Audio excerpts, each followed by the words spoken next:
It is the Friday show, Adam, and we're doing it on a Friday. Look at us sticking Nailed to it. our schedule. Things really lining up. Hello, everybody. Welcome to the Walk Off.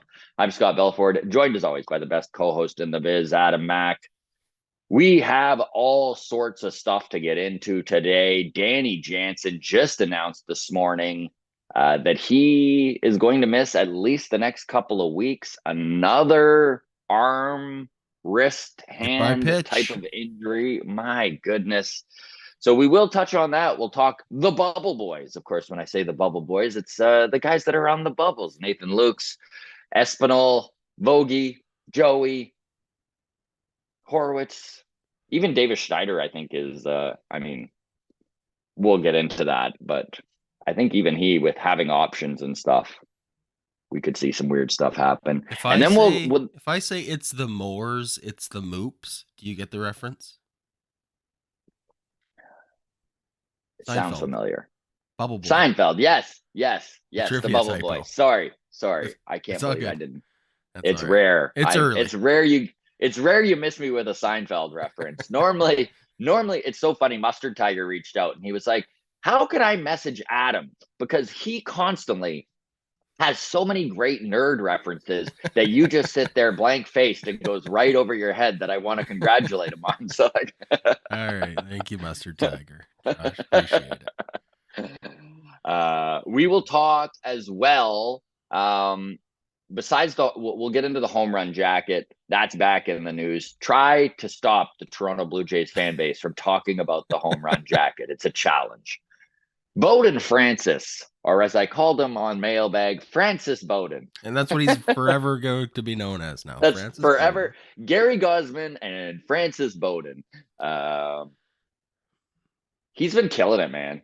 Yeah. Having a heck of a spring. Reached a career high in innings pitched in a game yesterday. He pitched 6 innings. So we'll talk where he fits into this starting rotation, if he's going to make the starting rotation. Then we'll also update you on Alek Manoah. These two things go hand in hand. And then we'll also talk the spring breakup future showcase, which has been going on. Started yesterday and it's going to be going on over the weekend here. All of the top prospects in baseball have been accumulated into teams and are now playing each other. Kind of a cool idea. Good for Major League Baseball for actually like shining a light on some of these incredibly talented young kids that are coming up. Normally, they just don't market or do anything that would promote the game. So They're good on trying. Major League There you go. Baseball. They're trying. Before we talk baseball, I do wish to just put this out there. Okay, I'm in Nova Scotia right now. Next Saturday, so the 23rd of March, I'm playing Breton Brewing in Mm. Sydney, Cape Breton. And everyone in this country knows or has friends in Cape Breton. And I would love it if you would spread the word. Listen, I play Breton Brewing every time I'm out here. It's always an incredible show. Ticket sales are low right now. You can get your tickets at Breton Brewing. And Laura, who runs it, she calls me every time a week before, panicked, being like, "I don't know what we're going to do. There's no tickets sold." And then it always sells out. So I still have faith, but any help you folks out there can do would be truly appreciated. Breton Brewing, March 23rd, next Saturday. Let's have some laughs. And on that, there's my 30 seconds of self promotion, Love and it. we'll just move right into baseball Attaboy. from there. Okay. So 2 days ago, I sat down with Zoobs, Andrew Zoobs from Less Zaboomafoo. Than Jays. Oh, Yeah, less not Kratz less than creatures. Jays. Gotcha. No. Okay. All right. Okay. Ringtail Less than believers. Jays, friend of the show.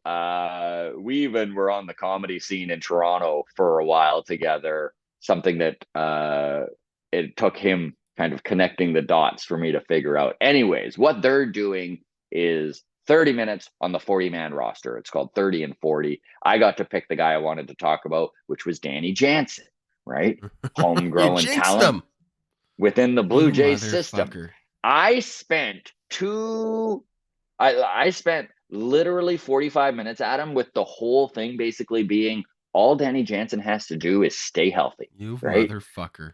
Yeah, truly. Oh my Truly. We god. released it. So Zoobs put this out this morning. 10 minutes later. 10 minutes later, Keegan Matheson with the update that Danny Jansen is dealing with a fracture in his hand. My God, dude. Like we've Danny Jansen has been incredibly generous with his time. He's come on the podcast a couple of times now. We've talked to him about not wearing batting gloves, about not wearing the guards, the wrist pads, the elbow pads. Is it time, Adam? I don't know what the right answer is. It's yeah, I don't know. Like, could he just get out of the way of a pitch? Maybe. I saw so I put on Twitter, I was like, the Danny Jansen won't wear wrist protection challenge continues. And then someone responded with, he needs to go to Kevin Biggio's house and learn how to get hit by a pitch. Yeah, I mean, take it in the meat, buddy. Take it in the Yeah, meat. exactly. Oh my goodness, dude. Like the amount of broken bones he's had in his wrist and hand, like once you hit the half dozen mark, there should be something in your brain that goes, maybe we need to adjust. And listen, I understand how important it is to feel comfortable at the plate, feel comfortable with the bat in your hand, which is why he refuses to wear batting gloves. He's tried wearing batting gloves. This is something that he talked about when he was on the podcast, and it just didn't feel right. So I understand that comfort, that feel is important, but so is playing the games, right? The best I mean, ability is availability. there's an extension on the line here, man. Like he's 29 years old. His career has been marred with injuries. I know a lot of them are bad luck, but at what point is it bad luck? And at what point do you keep getting bones broken in your wrist and need to be like, eh? Yeah, is it bad luck or is it something that he has a knack for? You know? You know, if this was a good thing, you'd say he has a knack for it, right? Kevin Biggio has a Mhm, knack for getting on base any way he can. mhm. Yeah, it's tough. I mean, the good news is I think the headline sounds worse than it is in Yes, reality. Sounds like it's a yes. small bone near his wrist. I mean, when you hear fracture, You think right it's away, scary. You month think or he's in two. a Yeah, cast, he's out absolutely. for Yeah. 6 to 8 weeks. I mean, there's a chance he's still back for opening day. Yes. Now, I would be surprised if that's the case, but yeah, fingers crossed, You Danny know, 1 to 2 Jansen. weeks. That takes us to the end of March. I mean, Mhm. Even if he has to rehab for a week in AAA to start the season. Now, the next guy up is probably going to be Brian Servern, who is having himself a heck of a spring, honestly, with the Jays right now. If you look at his numbers, he's hitting 333, 313 is his batting average. I mean, small sample size, but Adam, as you constantly point good out, samples a better than good a small small cell sample. sampling size. Yeah, gotta love a good small sample size. 16 at bats. He has 3 home runs. The guy does have some power. He's got 12 RBIs and an OPS pushing 1,400. Obviously, he is going to play second fiddle to Alejandro Kirk, maybe only getting in a game if he does need to start the season with the Blue Jays. But this is my question for you, Adam. There is a catcher on this team. Now, he didn't catch it all last year, Mhm. but he did catch substantial amount of games with the Arizona Diamondbacks. Of course, I'm talking about Daulton Varsho. I know I was reading a tweet. They're gonna say Gabriel Moreno. Uh, Too soon. I did read a tweet from Keegan Matheson that was saying he saw him catching some bullpens this year, something he didn't do last year. Would you feel comfortable trying to maybe get Daulton Varsho into catching um, game shape? Or do you think leave him as be? He's gone through enough. Um, here's what I'd say. Yeah, fuck it. Why not? He's a I kind of feel catcher that way too. to the core. I'd say. To the core. God. Look, Daulton Varsho. Okay, we're kind of in a spot with our catchers where, like, Danny Jansen, final year of his deal, going to be a free agent at the end of the season. We're just piling on more injury question marks, right? Which, again, take it for what it is. It's going to be a factor come contract talks, right? Hmm. He's going to say, yeah, I've missed a couple weeks here and there. Chill out. And they're going to say, yeah, but you keep missing a couple weeks here and there. So we're fucking Hmm. not chilling out. That's where you get your arguments between, I want $12 million. And they're saying, no, we're not giving you more than 8. And then he goes, okay, well, we'll go test it out in Cincinnati then, or wherever, right? We'll go see what the rest of the market says. There's I don't know. We talked with Joel on the Patreon episode about Garrett Cole. And I thought it was a really interesting conversation, by the way, about how this potential injury affects his uh, status with the Yankees, because he has a opt out at the end of this season, right? And how maybe the injury, if he does miss the whole season, is less likely to take the opt out than he would have been, right? We don't have to Yes. rehash that whole thing. Go check it out on the Patreon Wednesday episode if you want to see that. But Danny Jansen, I think with this injury, I don't want to say it moves the needle a lot, but it moves the needle in the It does. direction of him not coming back, I would say. So there's a real chance that 2025 opening day, Danny Jansen isn't on the roster. I'm not advocating for that. Love Danny Jansen. Me too. But if that's the case, we do got to start figuring out what's next. And maybe that's part of the Yeah. plan here with getting Varsho some catching reps. Maybe you take advantage of an opportunity when you see it and you go, hey, if Danny's out, let's throw him in for a couple games. Maybe he And plays catcher 20 times this season.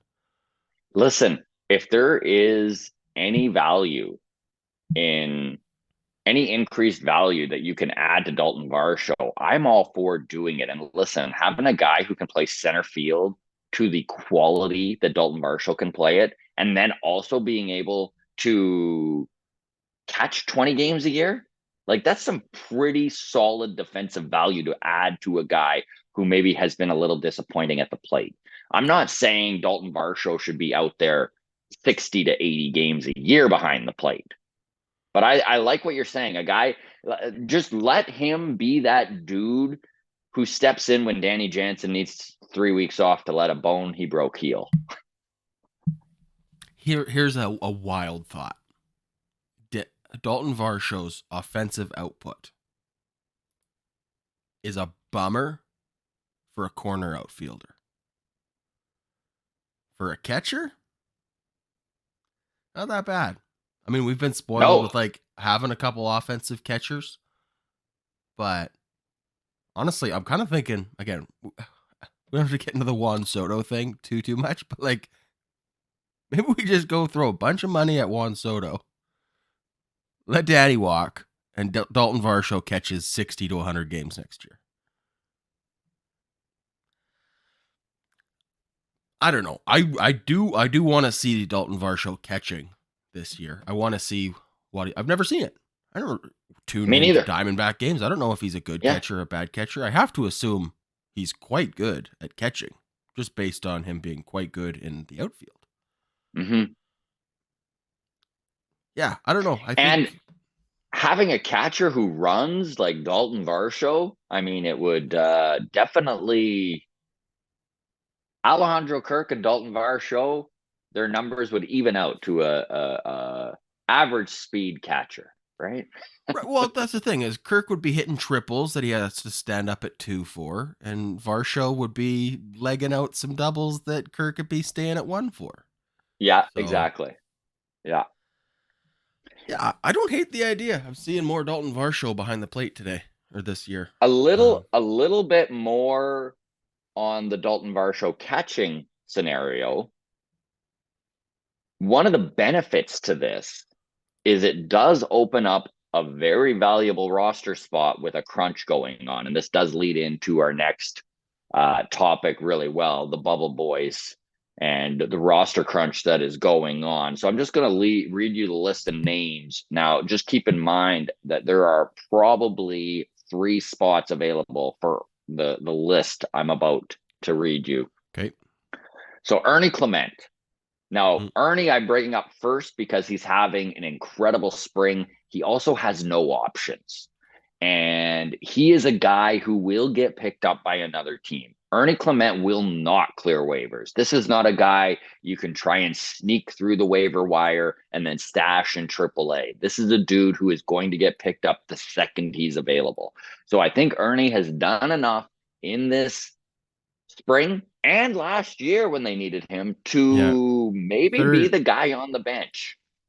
Through 30 games last season, 52 plate appearances, a 380 batting average, and an OPS of 885. So 27 years old. Do you have his spring numbers? yeah, he's hitting 400 I know spring's through irrelevant, spring. but still it matters a little, right?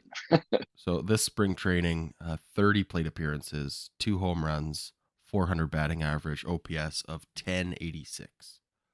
So yes, it's spring training. Yes, it's a small sample size. Couple it with last year's also small sample size. But again, you're right. Like, it's enough where if we send him down, there's going to be a team that goes, there's something here. Let's take a chance on him. He's not clearing waivers, most likely. So being out of options, yeah, he's almost definitely got a spot on the 26 man, I would say. Santiago and then if he Espinal. struggles, then whatever, you let him go. If he goes fucking 1 for 30 to start the year, that's the thing, right? Is then maybe you can squeak him through waivers, right? If all of a sudden he face plants. So Santiago Espinal is on the bubble. He has options. So Santi is a guy that we could, and listen, they're paying him. They're paying because he's stayed with the team for the last few years and he's into arbitration at this point. But he does have options and they can send him down. And I think that might be a route that this team takes because Santiago Espinal is not performing like Ernie Clement and they are in direct competition. Yep. Nathan Lucas. He also has options. He also can be sent down. Daniel Vogelbach, he'll hit the open market if he doesn't make this team because someone will pick him up. He's got enough power that he's a bench bat somewhere. Joey Votto, who knows what Joey decides to do? I know we talked a little bit about it during the mailbag, and I kind of said I think Joey will give it till May 1st as a minor league player, and then if he's still not worthy of being called up, he'll reevaluate where he is, whether he'd like to hit the open market or whether he'd just like to call it quits and retire. Spencer Horwitz has options. He can be sent down. And Davis Schneider. Now, I put Davis Schneider here literally only because he does have options. So going back to the Varsho thing, right? If Daulton Varsho takes over the backup catching role for, let's say, a week or two while Danny Jansen works his way back, that does open up a spot in the outfield where you can maybe move Davis Schneider there. You can use Nathan Lucas there. And then you've got a spot on the infield open and you can carry. And then you just cross your fingers because baseball has a funny way of working itself out. And that's what I was going to ask you here, Adam. Injuries are going to be a big part of this, but does it really matter who the 24, 25, and 26 man are March 28th when the season starts in Tampa? Yeah, probably not. Almost certainly not. I mean, because the truth is this roster is going to morph and shift throughout the year. Do you have the 2023 opening day roster available by chance, Adam? Yeah, 2023 Toronto Blue Jays opening day starters. We got Brandon Belt, Bo Bichette, Kevin Biggio, Matt Chapman, Vladdy, Kiermaier, Kirk, Manoah, Springer, and Varsho. Do you have the 26 man roster and we can see who their 25 and 26 man was? I remember last year being a big deal. Otto Lopez didn't make the team. Okay, you want to skip pitchers then? Yeah, just skip pitchers. Let's just hear who some of these fielders are. 2 catchers, Kirk and Jansen. Infielders, Belt, Bichette, Biggio, Chapman, Espinal, Guerrero, Merrifield.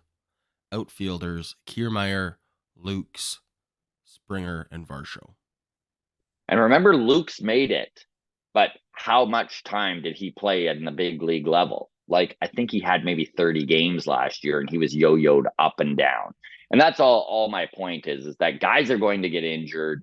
You just don't wish to lose a guy like Ernie Clement to the open market. So maybe we'll see some weird stuff where, like, and I personally believe Davis Schneider has done enough in his major league career to be given the spot at second base, that he shouldn't need to fight it out in AAA to start the season, but he has options. And so it is possible we see something funky like Davis starting March 28th in Buffalo and them going with, I'd much rather it be Espinal or something like that, but there is limited roster spots. Nathan Lukes, between March 30th and May 30th, had 16 plate appearances.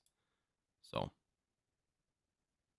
appeared in 19 different games, 16 plate appearances in the first 2 months of the season. So, there you go.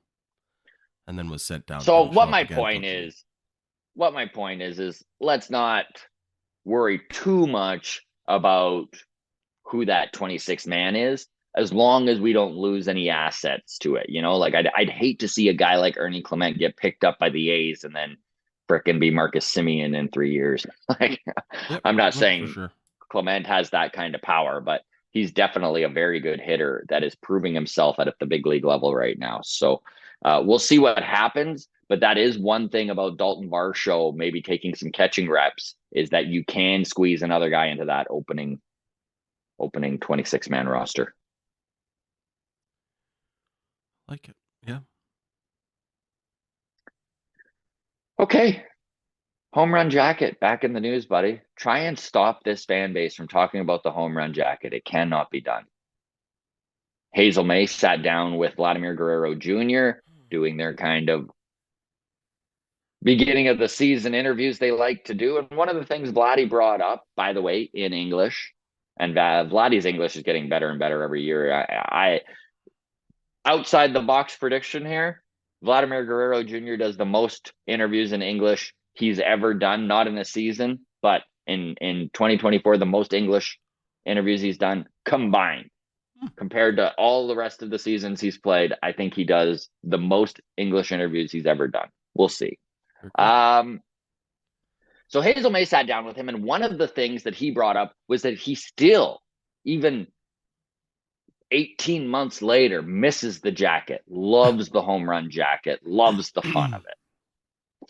And of course, a lot of people jumped on the Vladdy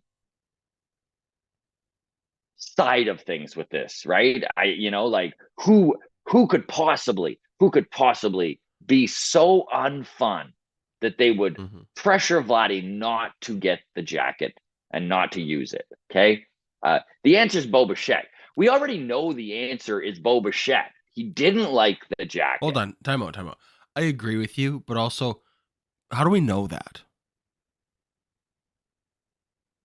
Did he come out and say it? Was it reported anywhere? I missed that. Yes. Okay. He came out and said it last spring.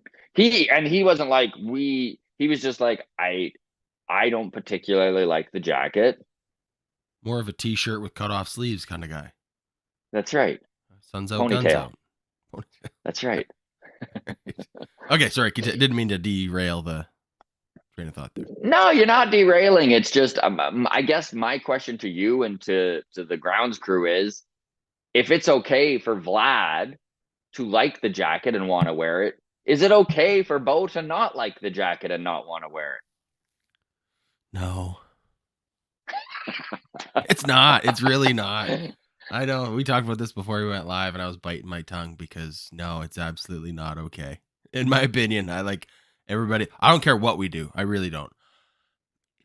I just want everybody to be on the same page through and through, like to the core, same page. I don't know.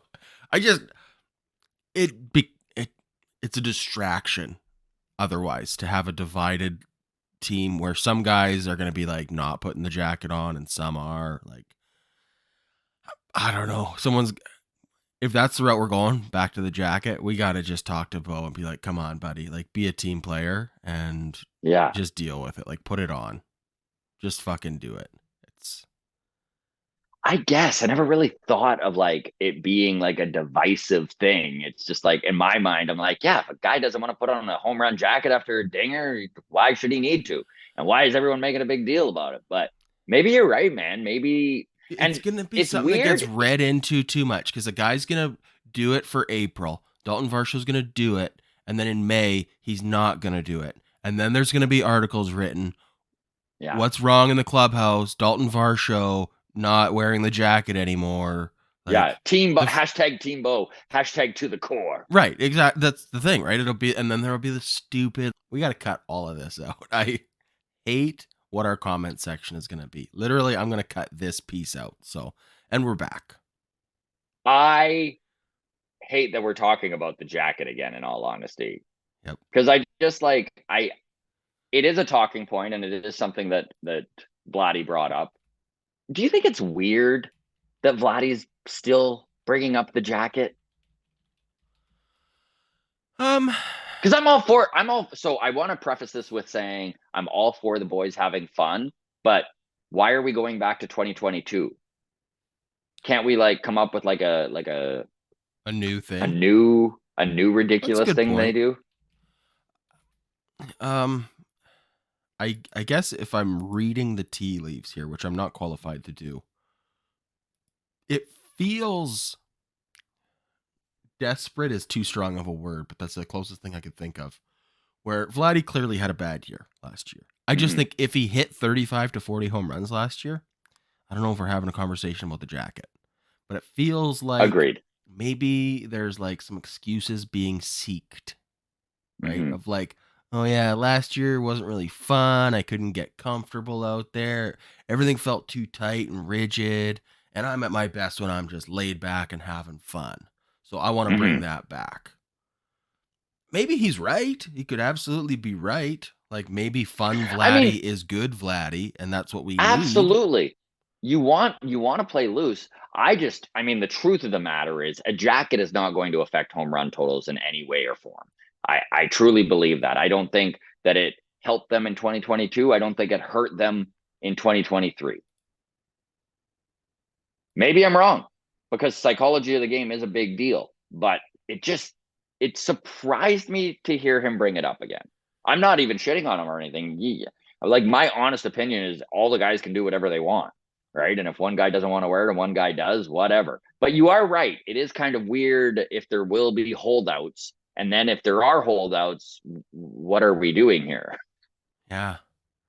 Why are we bringing it back? I mean, I would love to hear the grounds crew, by the way. Seriously, put your comments. What do you feel about the home run jacket? Like, is this even a thing? You know what I really would have liked more than... Okay, I'm going to say this. I don't like that he said he wants to bring it back to Hazel May. You know, and here's why.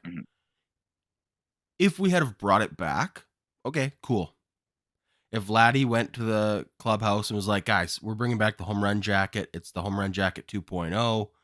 We took off the countries that Lourdes and Teoscar are from because they're out here. So whatever, right? Like we've bedazzled it. We've put tassels on it. We're going full Beyonce country singer mode with our jacket this year. Cool. And if that was we just opening day, we saw the unveil of the new jacket and it was like, oh, these guys are doing that again. That's cool. And then we could have an argument about whether it's dumb or not.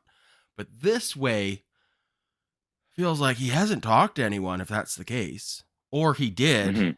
And people were like, no, we don't want to do that. And now he's like kind of, you know, it's like, well, you don't have kids, but it's like when my daughter comes up to me and is like with her friend beside her and is like, hey, can Tori have a sleepover tonight? And now I have to be on the spot, the bad guy, to be like, no, because I don't like Tori. Right? Yeah. It's like, ask me in Tori private. knows this. Tori Every knows time this. She's here, I'm like, get out of my face. Get out of my face. Quit eating all of my hot dogs. But no, just there's something about like the putting on the spot of it all of like why is this how we're hearing about it? He's talking Mhm. to Hazel and he's saying, "I would like us to have it." It just feels like doesn't it feel like that? Like Yeah, 100%. It's why I brought it up, because it just seemed weird. it's a weird It place to and bring you it know up. what? The it's honestly kind of like dad saying no, and then you go and check with mom. Right. Hazel May's mom That's a in much this better case. analogy of what it is. Yeah, Yeah, it is like it's totally like that. It's like like yeah, or just like yeah, like yeah, or dad and mom talked. That's my Bo and Vlad analogy.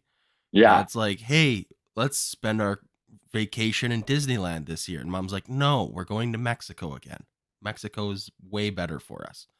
And then dad goes and rallies the kids and is like yeah, giving them mouse ear hats and is like, "Hey, wouldn't Disneyland be so much funner than Mexico?" And then the kids are all like, "Yeah." And then mom's yeah, like, "We fucking talked about this. We said no." And now yeah, we've painted mom to be the bad guy. So like exactly. that's where So we're at then with this mom goes to jacket. Hazel May and is like, "We always wanted to go to Mexico." Right, right. I oh my god. It's dumb. It's just I This is why you're all here, right? For our Cracker Jack it analogies. took us Just 32 killing it. minutes to evict the casuals from the audience Yeah, today, but we've yeah, done it. that's right. No, it's honestly, yeah, I think the more I think about it, the like should we have it or not conversation is I think yeah, and the who's wearing it and who's not and is the locker room divided. It's such a not good conversation to have like from a we're all Blue Jays to the core, hashtag to the core. Some of us wear the jacket, some of us don't, but we're all Blue Jays to the core. That hashtag's too long, but that was their first stab at it. Yeah, Um, a I just, jacket doesn't make us a Blue Jay. Our core does. right. Yeah. Superman becomes Superman when he takes the jacket off. Um, no, the more I think about it, it's eating at me that he Brought it would up. just It's weird. announce it in that way of like, I want to do it. Nobody else wants. I know he didn't say nobody else wants to, but What it feels like. that's the subtext of it is like, yeah, okay, well, Vladdy wants this thing, and if Vladdy just wanted it and there wasn't pushback, wouldn't we just have it? Like, wouldn't Yeah, yeah. may maybe And this is a maybe this is a everyone wants to language thing. say this. Maybe Yeah, this is a sorry. language thing. It's like so maybe it's not fair to like totally hammer him to the words that he used. Hmm. Maybe it was intended to be more of a hey, I wanted to do a jacket again, so we're doing a jacket again, and I'm announcing it to everybody. Hey, we're bringing the jacket back, and maybe through translation and English as a second language, it came out as I would like to have it back. Can we Hmm. please bring it back? I want to have fun this year. You know, that's gonna be my generous interpretation. Is that language? It seems um to have really stirred the hornet's nest, the fun hornet nest too, because like now that's like the big, and I don't know if that's the issue with the jacket. I don't think it's like people wanting to have fun versus people not wanting to have fun.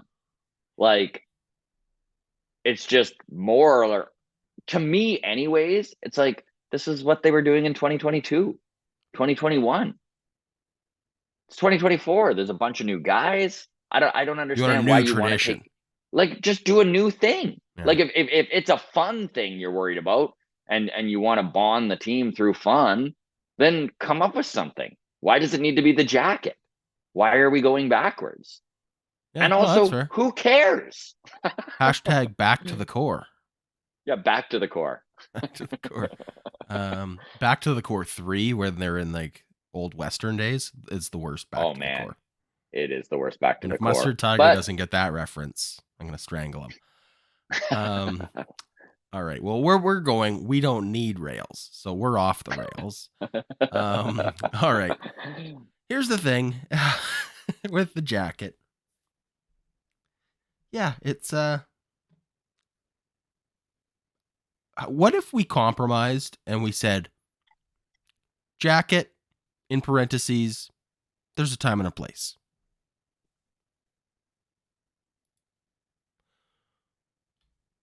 Down by more than 3 runs, no jacket. What do you think? Yeah, I mean, I think that's what was missing from the jacket and the fun. Rules. You're having fun wrong. This is how you do it. Guys are going over to like the spreadsheet on the wall. They're like looking, okay, H7, jackets to go. We're good for jacket. Yeah. Get the jacket ready. You're right. Rules is not a good idea, but something, man. That's what was, I think, driving people nuts about the jacket. Was never like, we're beating the Yankees 6-2 and we hit a home run. Yeah, bring the jacket out. I'm fucking there for that. But rub it in their face. Rub it in their face. But if we're losing 11-2, it does get a little dumb when we're on like a 6-game losing streak. We're losing 7-0. And then Teoscar hits a home run that doesn't matter. And we're like, yeah, sunflower seed shower and get the jacket on and take the picture. Like, that's, I think, I don't mean to speak for everyone, but I'm going to speak for everyone. That was the worst part of the jacket. It reminds me of the scene from Moneyball when Billy Bean is going into the clubhouse after they just lost. And they're all dancing on the table there. And he takes the baseball bat and smashes the music, right? And he's like, is losing fun? Yeah. They're like, no. And he's like, then why are you having fun? Right? So there is a little bit of that, right? I mean, I know it's professional baseball and winning matters. Have fun all you want when you're winning. Yeah. Was that old? Did no, I just come across like an old man there? I agree with you. But also, I know the pushback on that is that when you're losing, you need the fun more than ever. Yes. Right? Like, the fun helps get you out of the funk of losing, I think, right? Like, losing and being depressed isn't a recipe for ending a losing streak, right? No. So, I don't know. Okay, well, we have literally gotten nowhere on this. I don't feel like there is a resolution that we have come to here, but please fill the comments up. What do you folks think? Again, and this isn't jacket or no jacket. Like, honestly, I think this whole talk has been, this was weird. This was weird. Yeah. This was weird. Weird thing to say. I think I'm with you though. Celebration of some sort doesn't need to be the jacket though. Yeah. Also, I think we could expand it beyond home runs. Like, I think a guy makes like a nice diving catch, you know, like fucking ranges into foul territory and pulls one out of the crowd kind of a thing. Give him the fucking jacket. Like, let's celebrate all the moments. Sure. Right? Guy, it's like when they started putting the jacket on pitchers. Exactly, right? Yeah. Like, let's start rewarding. It's a good performance jacket, but not a jacket. But yeah. A helmet. Yeah. A helmet. Yeah. You make a nice diving catch when we're down 11-0. Here's your highlight helmet. There you go. There you go. All okay. Right. We'll move on now that we've had a good long home run jacket talk. Yep. Bowden Francis, buddy. Francis Bowden. The man, the legend. Honestly, dude, this is a pretty impressive stretch for the young man. Not even that young, 27 now. He was the prospect that came over when they moved Rowdy Tellez to the Brewers for Trevor Richards. He's really kind of come into his own here last year. I know he was really showed himself as a contributor to this pitching staff. He's got 4 pitches, a really nasty curveball. I know I was sitting out in outfield at TD Ballpark there, and everyone's sitting around me when Bowden Francis came out. He had some hooks that like literally from 400 feet in dead center were making us go, oh, like nasty. Mm-hmm. Like he has got a heck of a curveball on him. He went 6 innings yesterday, which is huge for a guy who length was never really something that he showed us last year. He was much more of a swingman, relief pitcher type of guy. So he's going to get plenty of opportunity to start this year, especially with Alek Manoah, who is now our next topic, but we're just going to bleed it all into one because it just fits so well here. Alek Manoah is still not pitching. He's still dealing with shoulder soreness. Cranky shoulder, I think he called it. Cranky. He's got a cranky shoulder. Yes. Cranky to the core. Cranky. Yeah. Yeah, Alek Manoah. At this point, not an opening Francis day is our fifth starter, right? Like, what do you think, so. Adam? At this point, right? To start the season? Agree. I mean, Manoah has just the one start in spring training. Is that correct still? Or did he get a second one? Nope. One start, 1.1 innings, 3 hits batsman, a walk. So, performance aside, even if the first outing was like, oh, Manoah's back, baby, but he has a cranky shoulder, I just think the runway to get him warmed up and lengthened doesn't exist to get him back in time for the end of the month. Mm-hmm. Like we're less than 2 weeks away from. We're less than 2 weeks away at this point. So he's going to need to start in AAA and build himself up. I think Alek Manoah will get a genuine shot here, but it's definitely going to depend on injuries at this point. I mean, if Bowden Francis continues to pitch as he has pitched, there's no reason to send him to AAA. Alek Manoah can be the depth until Alek Manoah proves that he deserves a shot. Here's the scenario for you. Francis Bowden pitches well. 4-ish ERA. Mm-hmm. Right? Alek Manoah pitching very well in AAA. How long do you let that play out? I think baseball will look after it. I mean, I don't think I just don't think that this pitching staff is going to see its health replicated from last year. But this is the tough spot this is why it's a fun question. If everyone's healthy, Gary Gossman's back, Francis Bowden is pitching like a really competent fifth starter, like a 4-ish ERA. Nobody else is struggling, but Manoah is looking fucking epic in the minors. Don't touch it. Let him continue. Let him literally destroy AAA hitters. Let him man. Let him pitch till July. You can't tell me there's not going to be a spot for him at some point. That's literally the context of this argument is how much do we say, I don't fucking care about our relationship with Alek Manoah. Okay, well, if that's the case then, and the version of this is where he's pitching so well that he feels like my numbers are undeniable. Why are they still denying me? That's the content. That's where I'm like, I know it's unlikely to happen, right? Because of course there's going to be bad tacos. A guy's going to get a blister or worse. There's going to be an opportunity. I'm just saying, if not, because that's a chance. Okay. How do we handle it where he's pitching so well, where he's like, why the fuck haven't they brought me back up yet? This is bullshit. Because we're already kind of starting from that attitude, right? That was the whole narrative off season. I shouldn't be in AAA.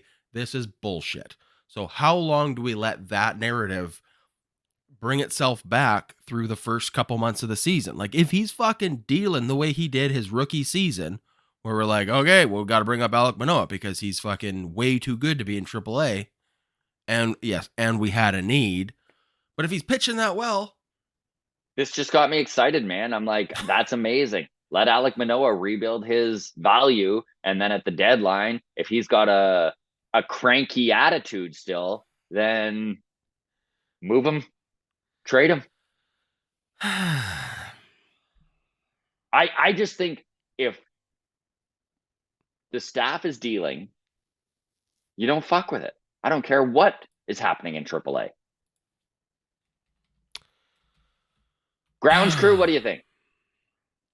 I don't disagree with you, Scott. I just also, it makes me uncomfortable thinking that.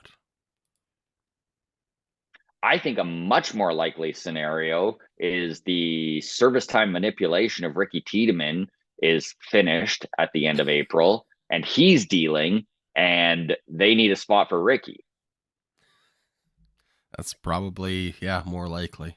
Yeah, you're right. All right. Oh, how's that going to hold on. How's that? Who's if Ricky and Manoah are both showing similar numbers in Buffalo, and then we have Yusei Kikuchi implodes or whatever, right? We have a spot. Someone got blisters. We need a guy to start. Who are we calling up? Alek Manoah or Ricky Tiedemann? If they're showing comparable numbers in AAA. The Ghostbusters theme just started playing in my head when you Who said, you gonna call? Who are you going to Great. call? Great. Ricky Tiedemann.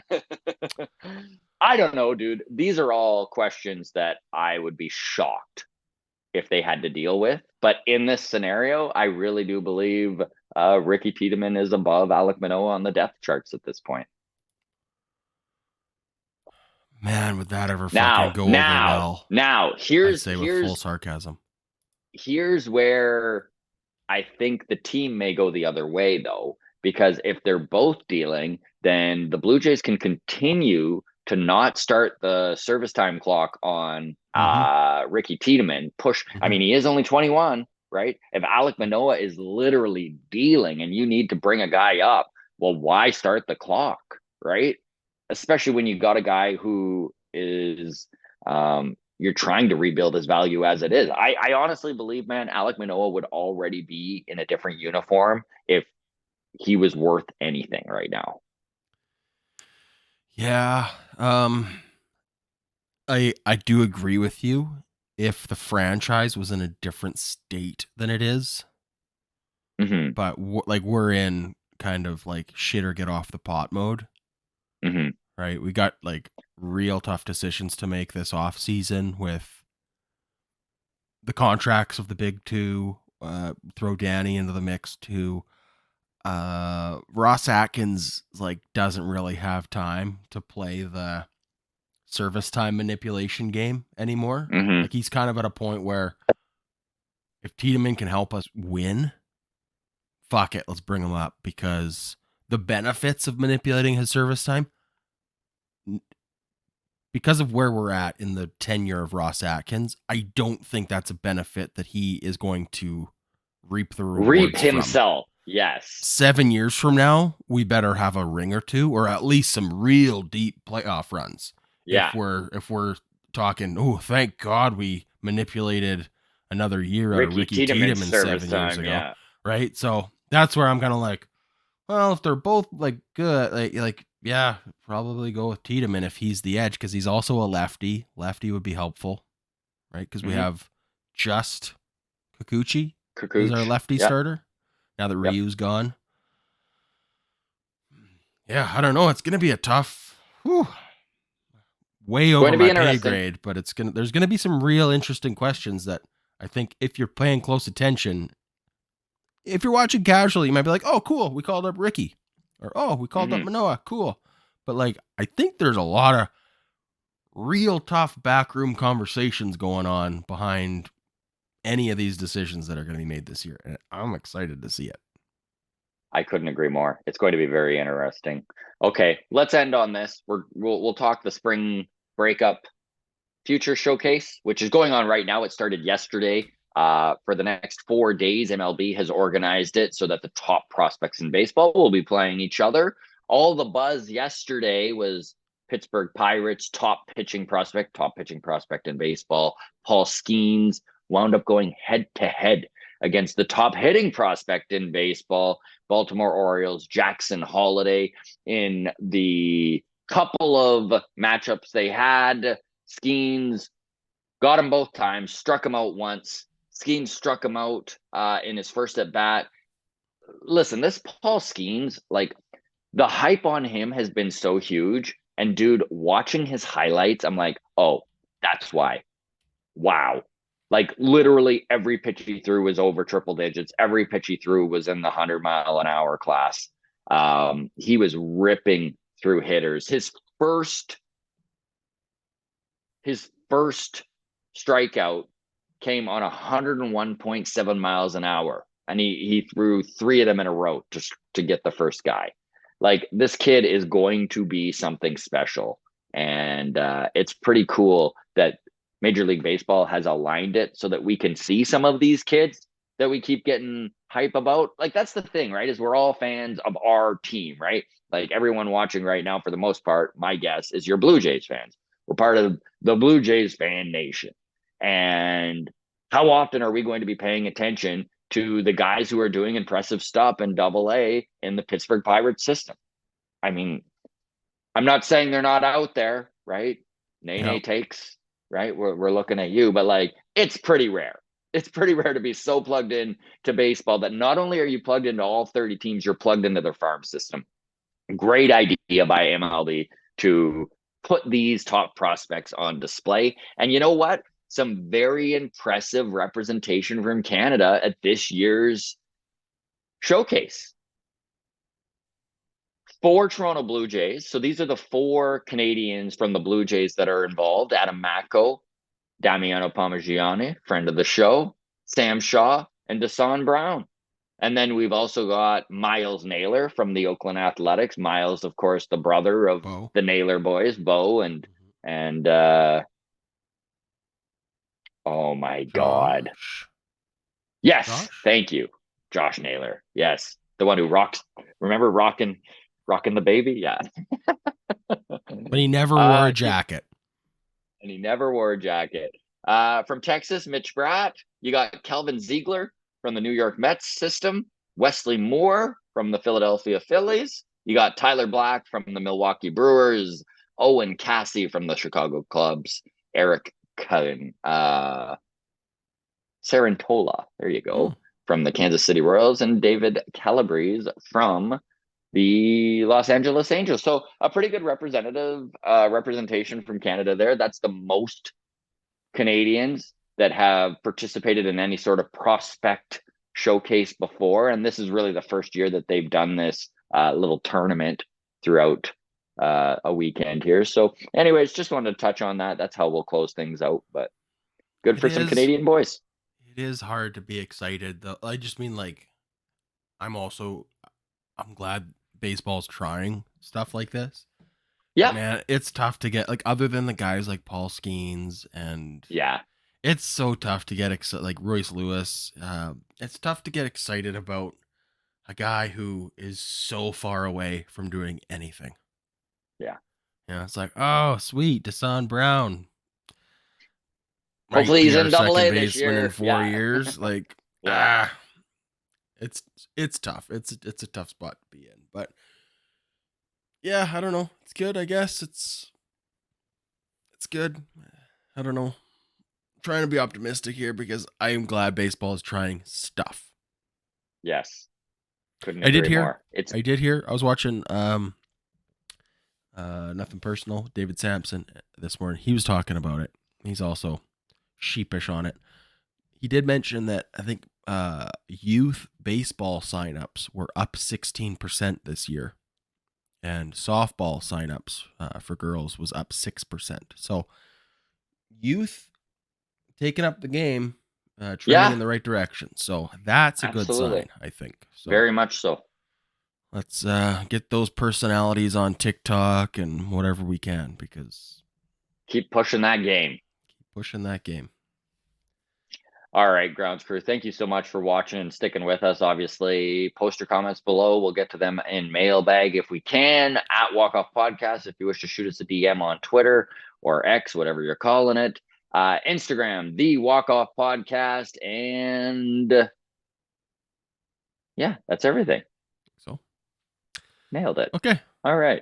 Have a good weekend. Also, tip of the hat to the Patreon. Always appreciate you guys. And just one last push for Cape Bretoners to come out to Breton Brewing next Saturday, March 23rd. Get your Cape Breton friends out there, folks. All right, everybody, take care of yourselves. Cheers. Cheers.